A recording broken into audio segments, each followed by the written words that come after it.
जय बोलो देवादिदेव 1008 श्री भगवान महावीर स्वामी की जय जय जय। अहिंसा परमो धर्म की जय जय जय।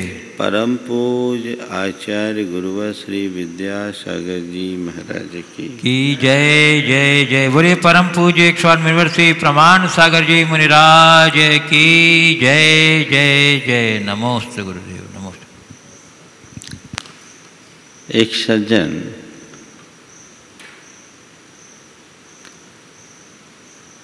कुछ आलोचकों के मध्य घिर गए। आलोचकों ने उन्हें बहुत बुरा भला कहा, अपशब्दों की बौछार लगा दी, पर ये कुछ नहीं बोले, चुपचाप सुनते रहे, सहज भाव से सुनते रहे। बड़े समर्थ व्यक्तित्व के धनी थे, लेकिन जितने समर्थ थे उतने ही सहज भी। उसी मध्य उनका एक प्रशंसक भी पहुंचा। उसने देखा कि लोग इनके ऊपर उल्टे सीधे आरोप लगा रहे हैं, ऊल जलूल बोल रहे हैं, अपशब्द भी बोल रहे हैं,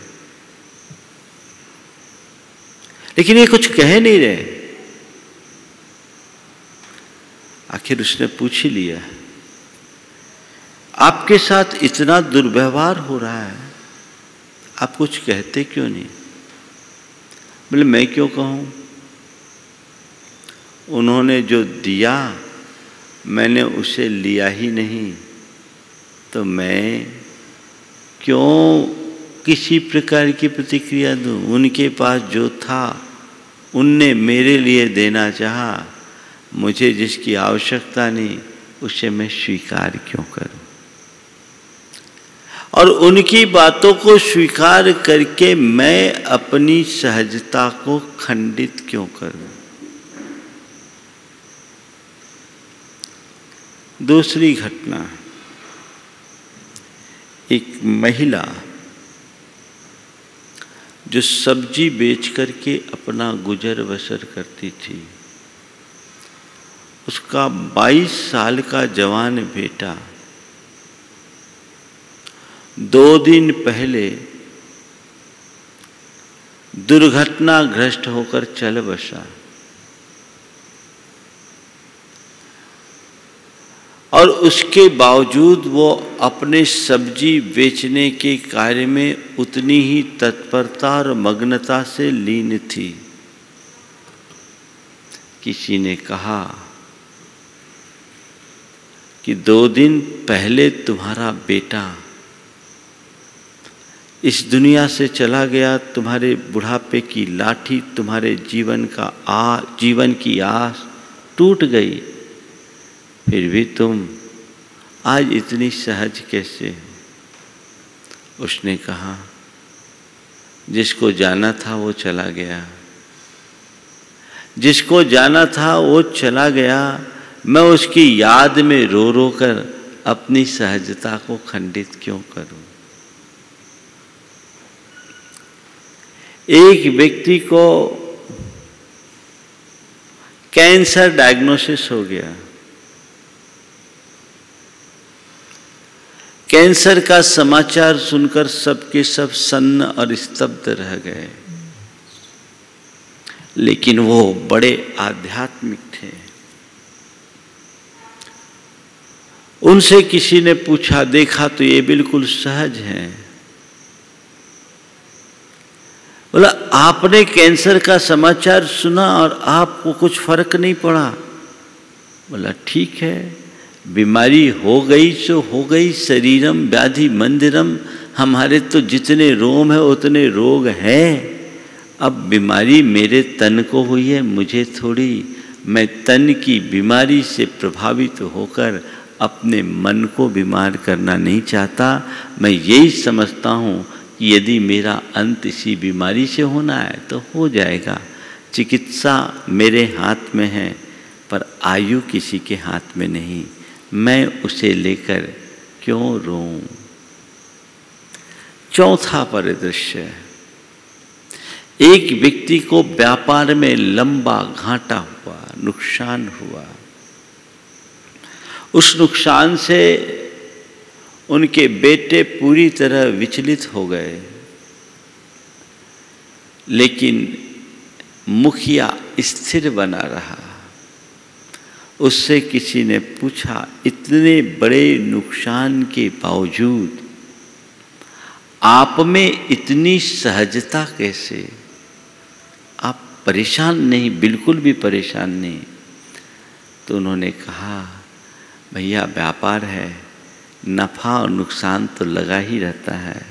मैं तो उन दिनों को याद करता हूँ जब मैंने अपने कारोबार की शुरुआत की थी, तब मेरे पास कुछ भी नहीं था।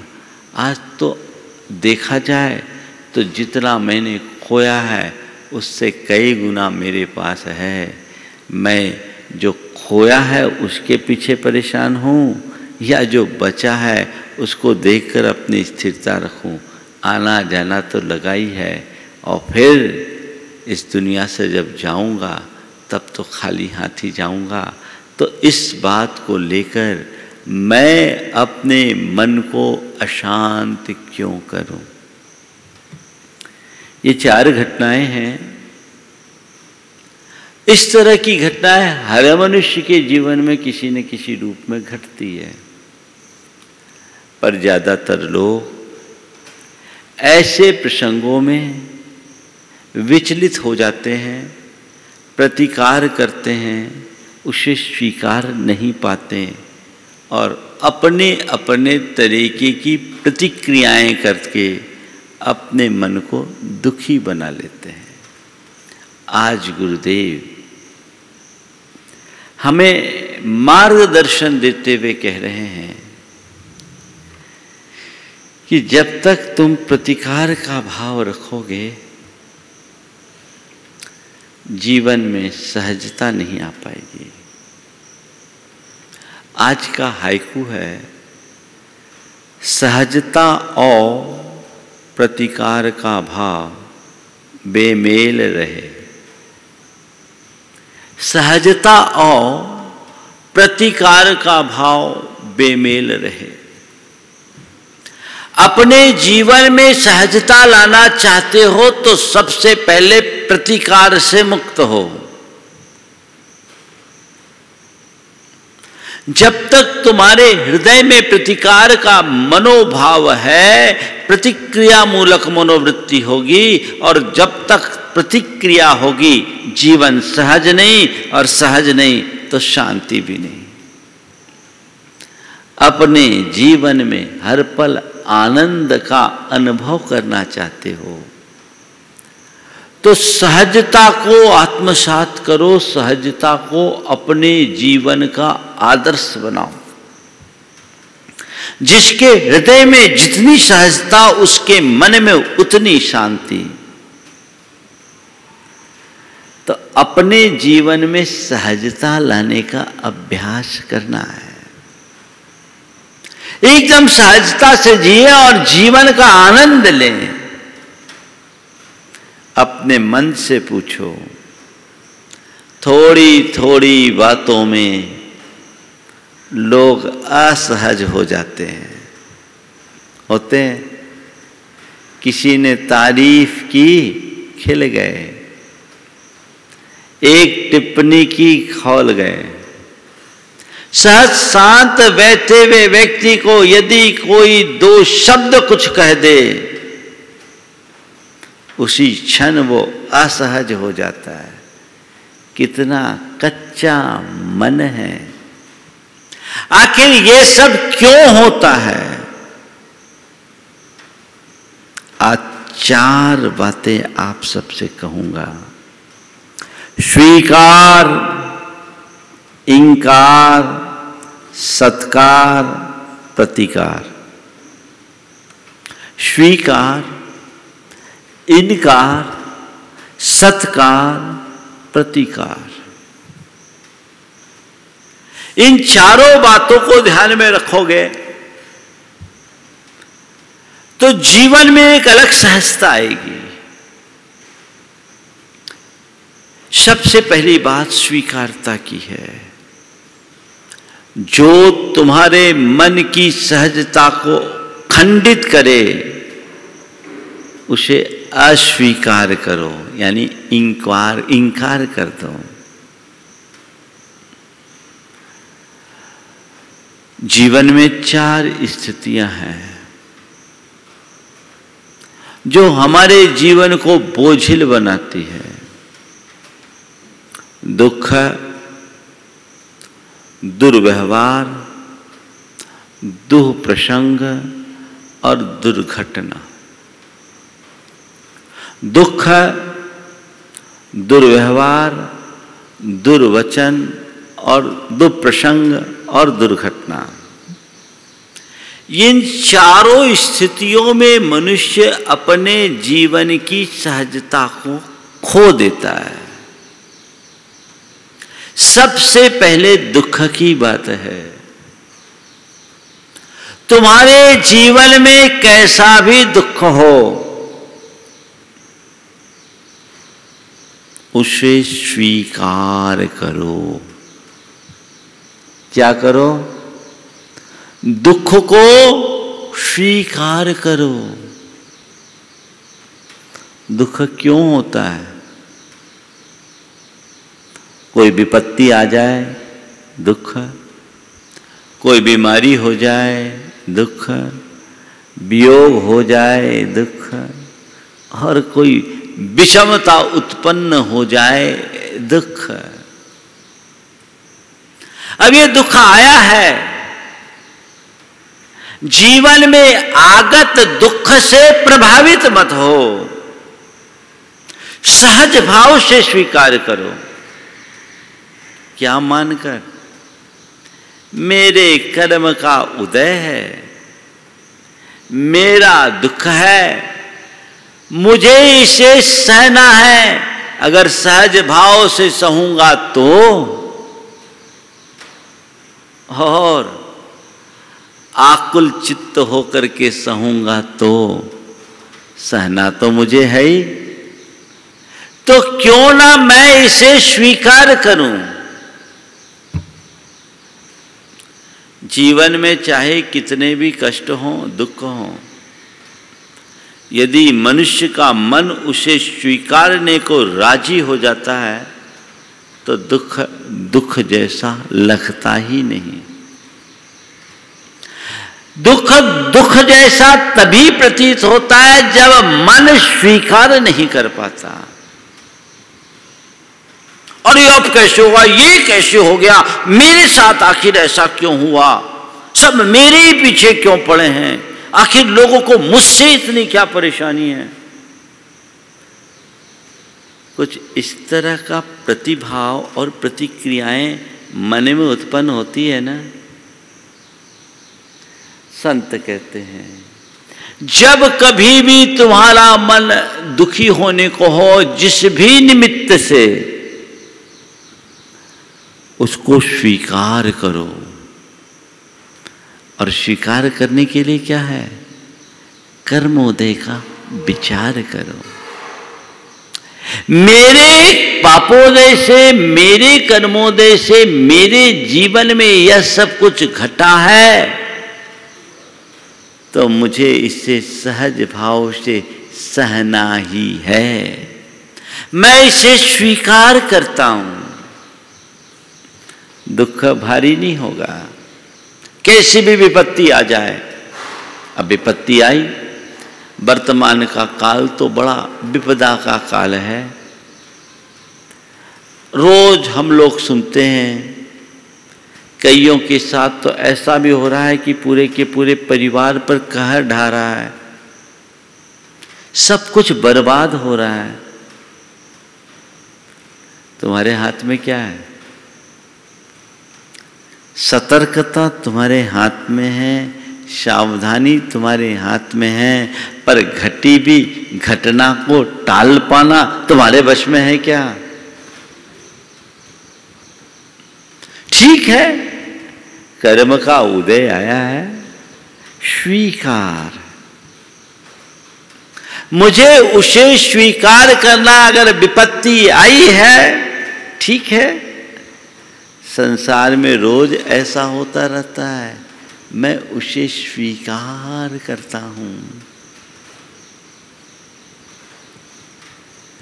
अंजना के ऊपर कितनी बड़ी विपत्ति आई,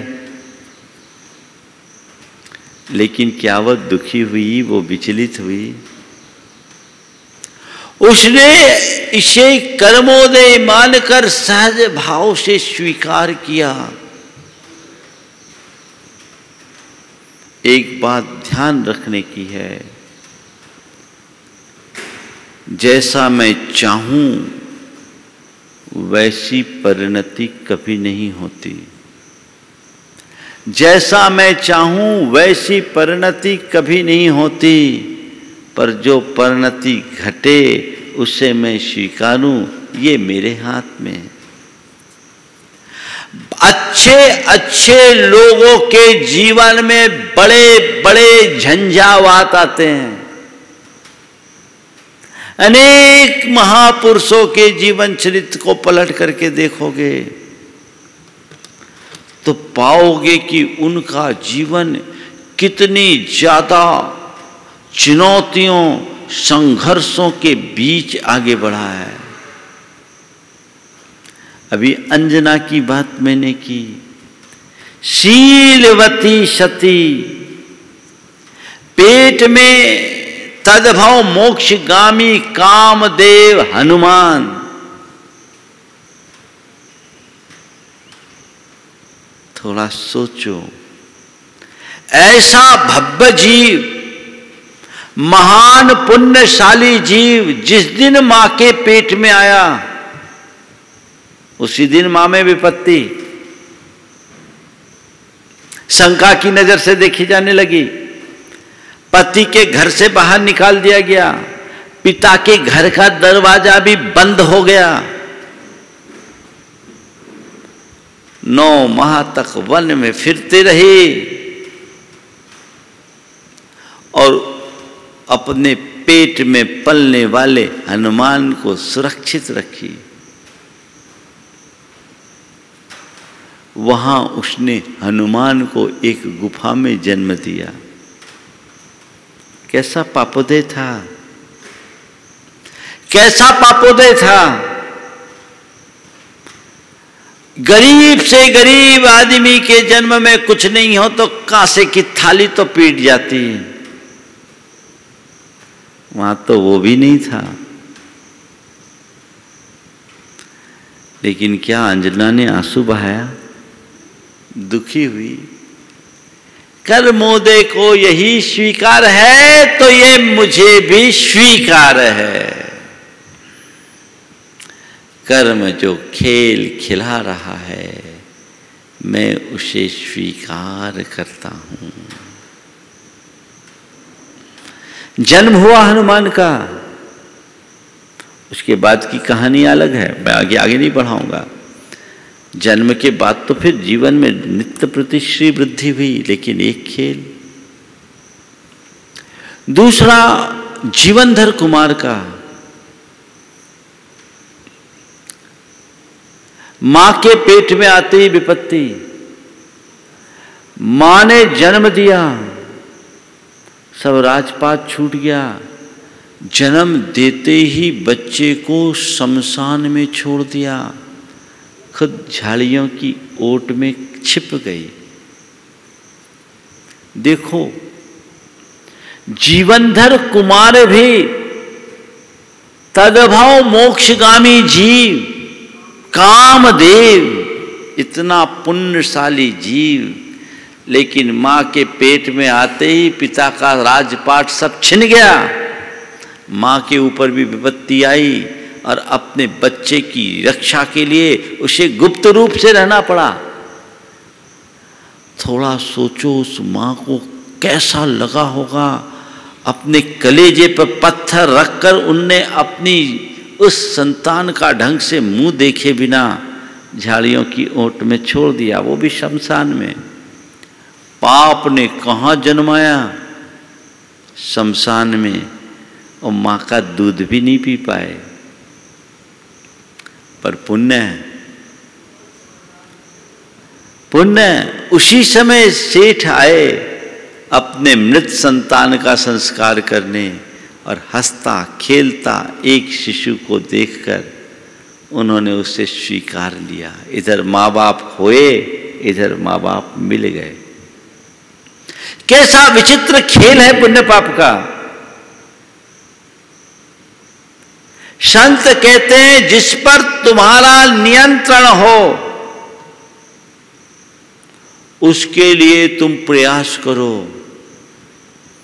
और जो तुम्हारे नियंत्रण के बाहर हो सहज भाव से स्वीकार करो। कर्मों का खेल विचित्र है। सुख दुख जीवन मरण संयोग वियोग हानि लाभ विधि के हाथ है। प्रयास तुम्हारे हाथ में है, परिणाम तुम्हारे हाथ में नहीं। इसलिए जब भी जैसी भी आवश्यकता और अपेक्षा हो प्रयास करो, और जो परिणाम मिले उसे सहज भाव से स्वीकार करो। अरे मैंने तो कुछ सोचा था, हो कुछ गया, ये मैंने थोड़ी सोचा था। अब तुम्हारे सोचने से होता होता तो अभी तक तो दुनिया का रंग ही बदल गया होता। अब तुम चाहे सोचो या न सोचो, ये तो तुम्हें स्वीकार करना ही है। और मनुष्य की दुर्बलता देखिए, सारा रोना रो लेता है, आखिरी में कहता है भैया क्या करें, हमारे भाग्य में यही था। कब कहता है? घूम फिर कर रोना रोकर। तो संत कहते हैं इतना विचलित होने की जरूरत क्या है, पहले ही स्वीकार करो ना।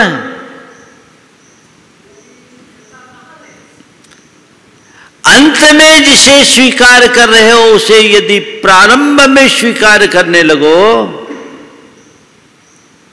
तो जीवन का मजा ही कुछ और होगा। जीवन का मजा ही कुछ और होगा। कैसा भी दुख हो, चाहे वो वियोगजन्य हो, चाहे विपत्तिजन्य हो, चाहे विषमताजन्य हो या बीमारी से हो, स्वीकार करो। जो भी दुख आया है उसे स्वीकार करो। एक व्यक्ति का जवान बेटा असमय में चला गया। दो पोते थे, एक 3 साल का, एक 5 साल का। बेटा चला गया, खुद रिटायर थे। अब क्या करें? पहले तो सोच रखा था कि अब मेरी जवाबदारी पूरी हो गई, अब मैं परमार्थ के कार्य में लगूंगा। लेकिन अचानक आई इस विपत्ति के सामने उस आदमी को अपने निर्णय को बदलने के लिए मजबूर होना पड़ा। उसने कहा कि शायद मेरे भाग्य में ऐसा ही है कि मुझे दूसरी पारी भी खेलनी है। मैंने अपने जीवन की पहली पारी शानदार तरीके से पूरी की, अब मेरे सामने चुनौती आई है, मैं उसे स्वीकार करता हूँ और इन दोनों बच्चों के खातिर मैं अपना सर्वस्व लगाने के लिए तत्पर हूँ। उन्होंने कहा ठीक है, अब मैं जब तक इनको खड़ा नहीं कर लूँ तब तक मैं अपनी पूरी जिम्मेदारी निभाऊंगा, यही मेरी तपस्या है। सोच, विचलित नहीं हो पाया। घटना घटी, अरे अब क्या होगा क्या होगा क्या होगा। सबका जीवन किसी न किसी रूप में पल ही जाता है। स्वीकार करो, एक सिद्धांत बनाओ, दुख को मुझे स्वीकार करना है। दुख को स्वीकारते ही दुख आधा हो जाता है और दुख का प्रतिकार करने पर दुख दूना हो जाता है। स्वीकार मत करो, प्रतिकार मत करो, स्वीकार करो। दुख को स्वीकारो। विपत्ति आए स्वीकार लो। बीमारी आ गई, अब आ गई, बुलाया तो नहीं था पर आई है। अब क्या, अरे बीमारी आ गई, बीमारी, इलाज कराओ, जाएगी जब जाना है तब। पहले उसे स्वीकार करो, ठीक है बीमारी हुई है, तन की बीमारी है, मन की बीमारी नहीं, मैं चिकित्सा करा रहा हूं और जब तक मेरी आयु है मुझे कोई हिला नहीं सकता। और आयु पूरी होने के बाद कोई जिला नहीं सकता। अपना मनोबल ऊंचा रखो। मैं एक ऐसे व्यक्ति को जानता हूं जिनके जीवन में 22 ऑपरेशन हुए हैं। 22 ऑपरेशन। कैंसर जैसी बीमारी से भी जो व्यक्ति जूझा, लेकिन बड़े सहज। एक दिन जब उनकी धर्मपत्नी ने उनके बारे में बताते हुए मुझसे कहा, महाराज इनके 22 ऑपरेशन हुए हैं। मैंने कहा आपको देखकर लगता नहीं कि आपके जीवन में इतनी बड़ी बड़ी ट्रेजेडीज हुई है। उन्होंने कहा महाराज मैं सोचता हूँ नियति को मुझे इसी रूप में तपस्या कराना होगा, मैं इसे एक तपस्या मानता हूँ। महाराज जी आप लोगों के प्रताप से जीवन में बीमारी आई, विपत्ति आई, लेकिन इतना पुण्योदय रहा कि हम उसकी चिकित्सा की में समर्थ थे। महाराज हमने चिकित्सा कराई, आज भी हम ठीक हैं और हम ये मानते हैं कि मेरी जब तक आयु है मुझे कोई हिला नहीं सकता और आयु पूरी होने के बाद कोई जिला नहीं सकता। कल्पना कर सकते 22 ऑपरेशन के बाद भी व्यक्ति के अंदर ऐसी जिंदा दिली हो, ये ताकत कहां से आई? स्वीकार भाव से। मेरे कर्म का उदय है, आया है, स्वीकार करना पड़ेगा। आजकल लोग तन से बीमार कम होते हैं, मन से बीमार ज्यादा। तन की बीमारी के 100 इलाज, मन की बीमारी का कोई इलाज नहीं। तो मन की बीमारी से बचो, उसे स्वीकार करो। ठीक है बीमारी आई है, आ गई। अब कई लोग बड़ी चिंता में रहते हैं, हमें कोरोना हो ना जाए, कोरोना ना हो जाए, कोरोना ना हो जाए। कई लोग तो इसी वजह से डिप्रेशन के भी शिकार हो रहे हैं।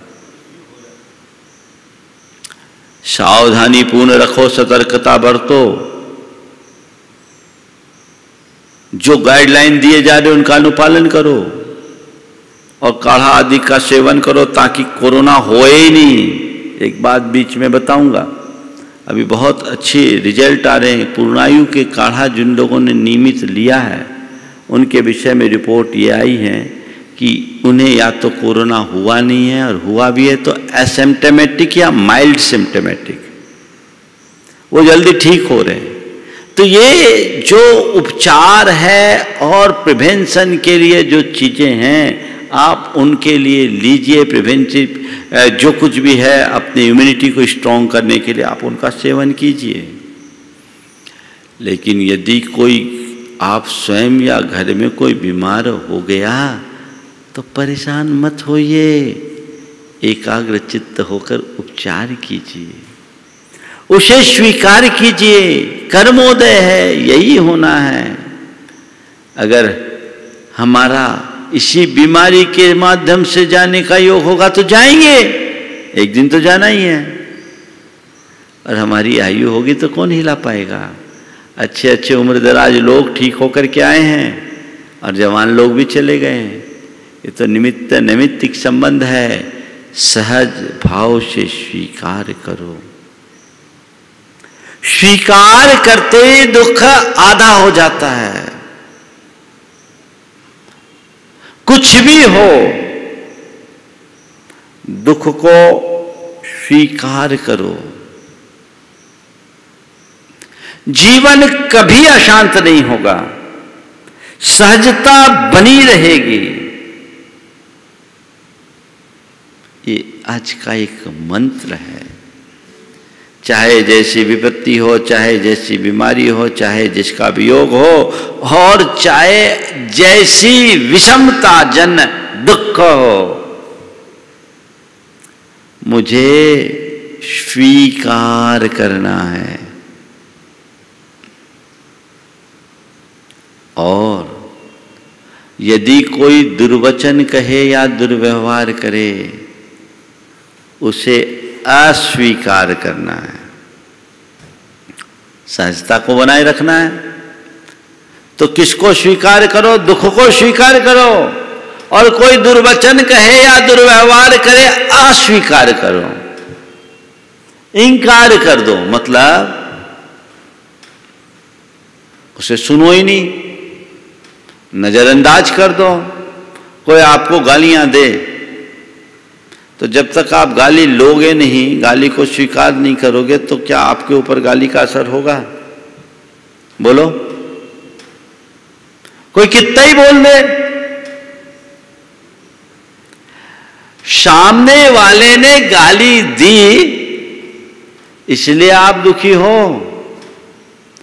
कि आपने उसकी गाली ली इसलिए दुखी हैं। किस लिए दुखी हैं?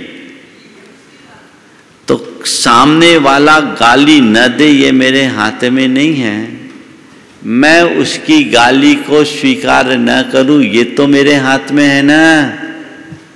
हाँ, तो लेते क्यों? अरे उसने हमें ऐसी गाली दे दी, ली क्यों?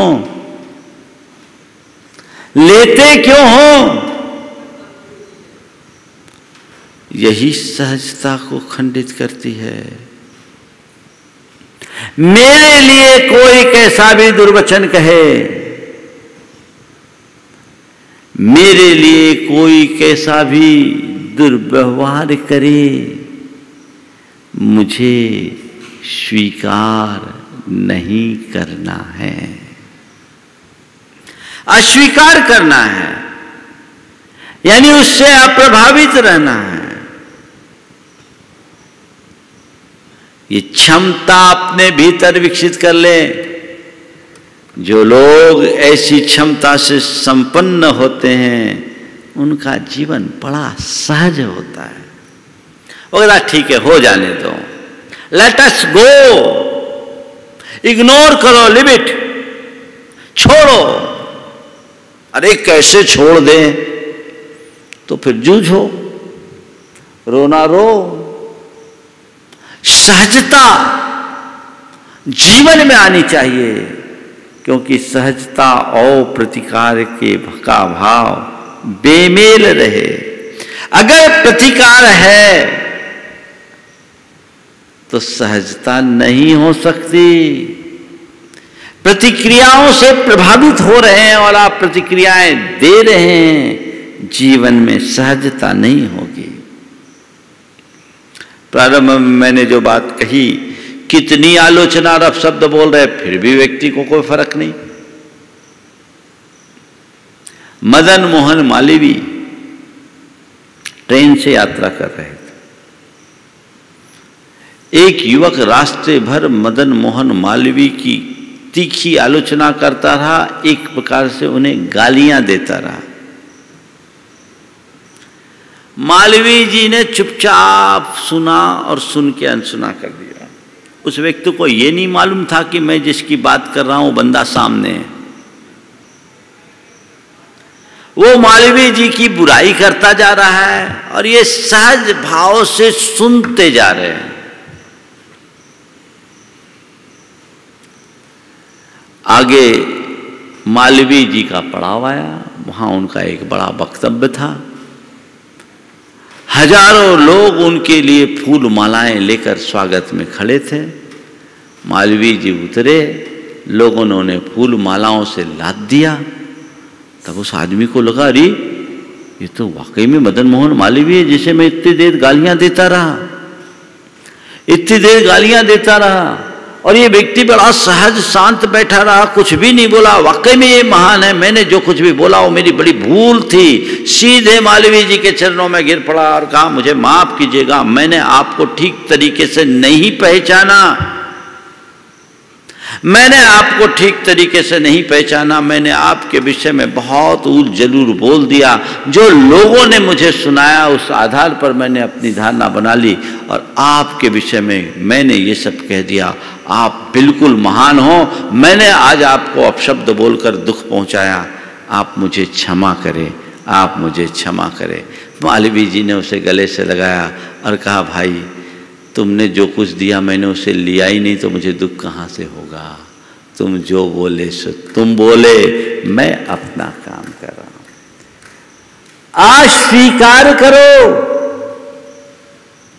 सिद्धांत बना लो, जो बातें मेरे मन की शांति को खंडित करती हो उन्हें मैं अस्वीकार करूंगा। उधर एंट्री देंगे नहीं, नो एंट्री, उन सब की नो एंट्री कर दो, उसे मुझे एक्सेप्ट करना ही नहीं है। ये दृष्टि आ जाए, जीवन में मजा ही मजा है, क्योंकि सहजता और प्रतिकार का भाव बेमेल रहे तो सहजता निर्बाध बननी चाहिए। दुर्वचन कहे अस्वीकार करो, अरे महाराज कैसे, एक सुनाता है 4 सुनाने का जी हो जाता है ना। कितनी बड़ी कमजोरी है। व्यर्थ के बकवाद और बहस क्यों होते हैं?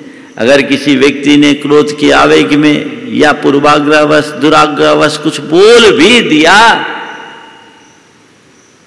हम उसे सुन के अनसुना क्यों नहीं करते? अनसुना कर दें, नजरअंदाज कर दें, पर मन का जो अहंकार है ना, वो उसे अनसुना नहीं करने देता। हमारे संस्कार हमें उत्तेजित करते हैं और कहते हैं ऐसे कैसे। इसकी वजह से प्रतिक्रियाओं का भाव उमड़ता है और प्रायः हमारी प्रतिक्रियाएं नकारात्मक होती है। इस नकारात्मकता से अपने आप को बचाओ, जीवन का मजा तभी होगा। तो क्या करना है? दुख को स्वीकार करना है, दुर्वचन और दुर्व्यवहार का, दुर्वचन को अस्वीकार करना है। और कोई दुर्घटना घट जाए या कोई हमसे दुर्व्यवहार करे, उसका सत्कार करना है। क्या करना है? दुर्व्यवहार करे या दुर्घटना घट जाए, सत्कार करो। है ये सामर्थ्य? मेरे साथ कोई दुर्व्यवहार करे, मैं उसका सत्कार करूं। कह रहे हैं बहुत कठिन है। कठिन नहीं, बहुत बड़ी साधना है। ये कठिन नहीं है, एक साधना है। महापुरुषों के जीवन में ये बातें सीखने को मिलती है। महाराजा रणजीत सिंह पंजाब केसरी चले जा रहे थे, अचानक उनके सिर पर एक पत्थर लगा, सिर फूट गया। सेवकों ने पता लगाया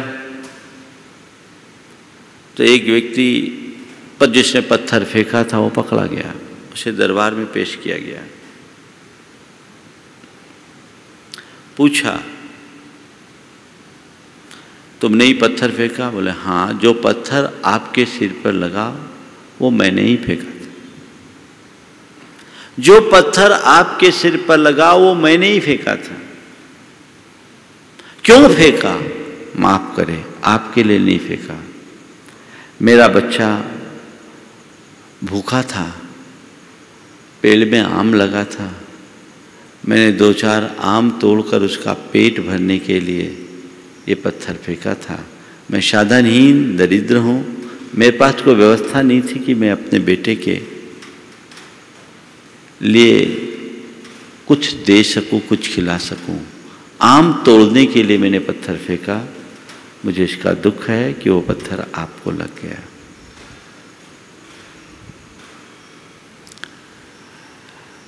रणजीत सिंह जी ने कहा, दीवान को बुलाओ।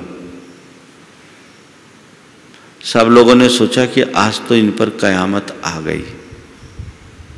महाराजा का सिर फोड़ने वाला, अब उसका क्या हो सकता है।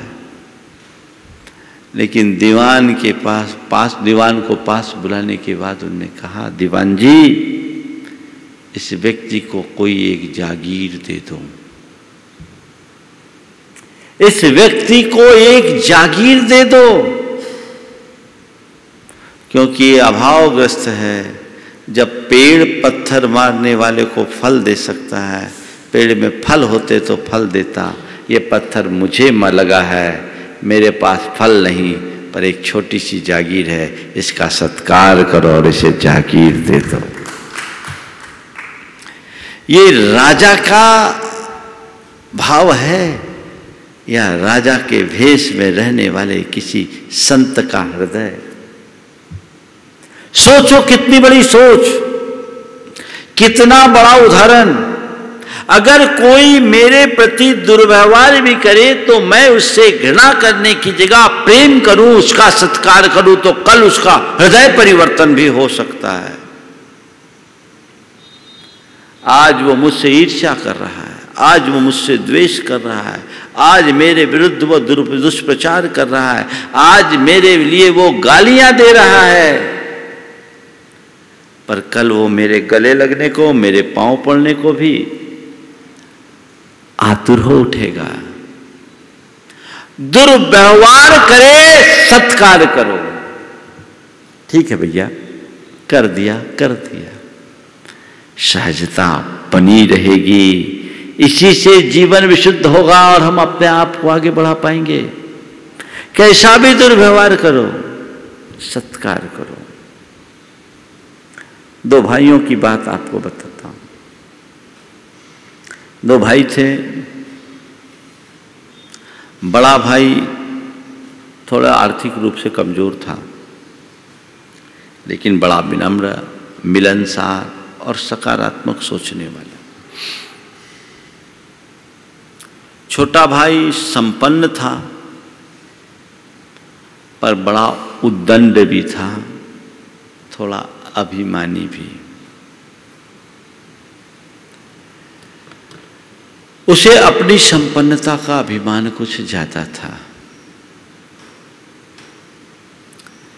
एक दिन उसके घर कोई कार्यक्रम हुआ। उस कार्यक्रम में उसने सबको बुलाया, बड़े भाई को भी बुलाया। यूजुअली ये होता है कि घर में कोई मांगलिक कार्य होते हैं तो बड़े को आगे किया जाता है। उसने अपने पैसे की ऐंठ में बड़े भाई को किसी भी कार्य में सम्मिलित नहीं किया। सब में खुद आगे होकर के काम कर लिया और बड़े भाई की हैसियत ऐसी ही रह गई जैसे कि अन्य मेहमानों की थी। बड़े भाई के बेटे ने कहा, पिताजी, यहां तो अपना बड़ा अपमान हो रहा है, हम यहां क्यों हैं? यहां से हमें निकल चलना चाहिए। पिता ने कहा, बेटा, हमारे भाई का घर है, हमें ऐसे नहीं निकलना। कोई बात नहीं, मेरा भाई समर्थ हो काम कर रहा है, हम उसके साक्षी बने, जब उन्हें जरूरत पड़ेगी हम खड़े रहेंगे। इसे अपमान मत समझो, ये सोचो कि वो समर्थ हो गए हैं, आज हमारी जरूरत नहीं है। अच्छा है, भगवान से प्रार्थना करो कि हम हमेशा उनके साथ रहें, पर उन्हें कभी हमारी जरूरत न पड़े। कितनी बड़ी सोच है। वो वहीं रहा, हटा नहीं। बाद में लोगों ने जाकर के उससे कहा कि भाई तुम ये क्या कर रहे हो? तुम्हारा बड़ा भाई सामने है और तुम उसे गौन करके काम करोगे तो हम लोग साथ नहीं रहेंगे, हम लोग चले जाएंगे। उसे तुरंत अपनी भूल का एहसास हुआ, बड़े भाई से क्षमा याचना की और उन्हें अपने कार्य में सम्मिलित किया, काम सफल हो गया। कहने का तात्पर्य यह है कि यदि आपका हृदय विशाल होगा, आप हर प्रकार के दुर्वचन को भी सह लोगे, किसी का दुर्व्यवहार होगा तो उसको भी आप सत्कार करने में समर्थ हो जाओगे। दुर्घटना भी हो जाए तो उसको स्वीकार करो और सत्कार करो। हो गया, हो गया। और प्रतिकार किसी का मत करो। प्रतिकार करना है तो दोषों का प्रतिकार करो, प्रतिकार करना है तो दुर्बलताओं का प्रतिकार करो, प्रतिकार करना है तो दुर्गुणों का प्रतिकार करो।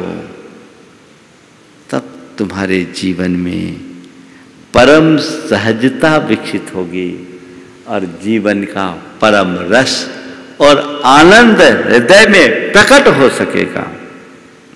तो वो भाव अंदर होना चाहिए। सहजता और प्रतिकार का भाव बेमेल रहे। सहज रहो, सहज रहो। छोटी छोटी बातों में असहज हो जाने वाले व्यक्ति जीवन में कभी सुखी नहीं रह सकते। मैंने गुरुदेव को देखा, बड़ी बड़ी बीमारियों के बाद भी वो सहज रहते हैं। ठीक है, हो रहा है, अभी उनका बड़ा स्वास्थ्य खराब, तन का स्वास्थ्य ठीक नहीं, हालांकि अब तो काफी कुछ ठीक है, लेकिन मन उनका सहज। क्यों? वो उससे प्रभावित नहीं हो रहे हैं। कर्मोदय है, सहज भाव से स्वीकार करो। दुख को स्वीकार करो, उसका प्रतिकार मत करो, तो जीवन में परम रस घटित होगा। अपनी सहजता को हम अपने अंदर विकसित करें। छोटी छोटी बातों में असहज होने की आदत से बाज आए। अपने आप को बचा के रखें। रोज जो आपकी तू मैं होती है वो इसी वजह से होती है कि आपकी पाचन क्षमता बड़ी कमज़ोर है, हाजमा कमज़ोर है, चीज़ों को पचाने की सामर्थ्य आपके अंदर बहुत कम रह गई है। वो सामर्थ्य उत्तरोत्तर विकसित कीजिए और जीवन की दिशा को सुनिश्चित कीजिए। समय आप सबका हो गया है। पार्श्वनाथ भगवान की जाप के साथ विराम लेके ये हाइकू आज का पुनः याद रखिए। सहजता और प्रतिकार का भाव बेमेल रहे। ये दोनों मेल नहीं, कोशिश करना है कि मैं यथासंभव सहज रहूँगा। भावना योग में आप रोज ये बार बार दोहराइए, मुझे सहज रहना है, मुझे सहज रहना है, मुझे सहज रहना है, मुझे सहज रहना है। सहजो हम, सहजो हम, सहजो हम, सहजो हम। सहजता का एक अलग आनंद है और सहज रहने में ही आनंद है। वो आनंद की अनुभूति उत्तरोत्तर हो, हम उस दिशा में आगे बढ़ें और जीवन का परम रस लेने का सौभाग्य प्राप्त कर सके। इसी भाव के साथ पार्श्वनाथ भगवान के जाप पूर्वक में विराम लूंगा। ओम ह्रीं अर्हंसि पार्श्वनाथ जिनेन्द्राय नमो नमः। ओम ह्रीं अर्हंसि पार्श्वनाथ जिनेन्द्राय नमो नमः। ओम ह्रीं अर्हंसि पार्श्वनाथ जिनेन्द्राय नमो नमः। ओम ह्रीं अर्हंसि पार्श्वनाथ जिनेन्द्राय नमो नमः। ओम ह्रीं अर्हंसि पार्श्वनाथ जिनेन्द्राय नमो नमः। ओम ह्रीं अर्हंसि पार्श्वनाथ जिनेन्द्राय नमो नमः। ओम ह्रीं अर्हंसि पार्श्वनाथ जिनेन्द्राय नमो नमः। ओम ह्रीं अर्हंसि पार्श्वनाथ जिनेन्द्राय नमो नमः। ओम ह्रीं अर्हंसि पार्श्वनाथ जिनेन्द्राय नमो नमः। ओम ह्रीं अर्हंसि पार्श्वनाथ जिनेन्द्राय नमो नमः। ओम ह्रीं अर्हंसि पार्श्वनाथ जिनेन्द्राय नमो नमः। ओम ह्रीं अर्हं श्री पार्श्वनाथ जिनेन्द्राय नमो नमः। ओम ह्रीं अर्हं श्री पार्श्वनाथ जिनेन्द्राय नमो नमः। ओम ह्रीं अर्हं श्री पार्श्वनाथ जिनेन्द्राय नमो नमः। ओम ह्रीं अर्हं श्री पार्श्वनाथ जिनेन्द्राय नमो नमः। ओम ह्रीं अर्हं श्री पार्श्वनाथ जिनेन्द्राय नमो नमः। ओम ह्रीं अर्हं श्री पार्श्वनाथ जिनेन्द्राय नमो नमः। ओम ह्रीं अर्हं श्री पार्श्वनाथ जिनेन्द्राय नमो नमः। ओम ह्रीं अर्हं श्री पार्श्वनाथ जिनेन्द्राय नमो नमः। ओम ह्रीं अर्हं श्री पार्श्वनाथ जिनेन्द्राय नमो नमः। ओम ह्रीं अर्हं श्री पार्श्वनाथ जिनेन्द्राय नमो नमः। ओम ह्रीं अर्हं श्री पार्श्वनाथ जिनेन्द्राय नमो नमः। ओम ह्रीं अर्हं श्री पार्श्वनाथ जिनेन्द्राय नमो नमः। ओम ह्रीं अर्हं श्री पार्श्वनाथ जिनेन्द्राय नमो नमः। ओम ह्रीं अर्हं श्री पार्श्वनाथ जिनेन्द्राय नमो नमः। ओम ह्रीं अर्हं श्री पार्श्वनाथ जिनेन्द्राय नमो नमः। ओम ह्रीं अर्हं श्री पार्श्वनाथ जिनेन्द्राय नमो नमः। ओम ह्रीं अर्हं श्री पार्श्वनाथ जिनेन्द्राय नमो नमः। ओम ह्रीं अर्हं श्री पार्श्वनाथ जिनेन्द्राय नमो नमः। ओम ह्रीं अर्हं श्री पार्श्वनाथ जिनेन्द्राय नमो नमः। ओम ह्रीं अर्हं श्री पार्श्वनाथ जिनेन्द्राय नमो नमः। ओम ह्रीं अर्हं श्री पार्श्वनाथ जिनेन्द्राय नमो नमः। ओम ह्रीं अर्हं श्री पार्श्वनाथ जिनेन्द्राय नमो नमः। ओम ह्रीं अर्हं श्री पार्श्वनाथ जिनेन्द्राय नमो नमः। ओम ह्रीं अर्हं श्री पार्श्वनाथ जिनेन्द्राय नमो नमः। ओम ह्रीं अर्हं श्री पार्श्वनाथ जिनेन्द्राय नमो नमः। जय बोलो चिंतामणि श्री पार्श्वनाथ भगवान की जय। परम पूज्य आचार्य गुरुवर श्री विद्यासागर जी महाराज की। परम पूज्य 108 मुनिवर श्री प्रमाण सागर जी मुनिराज की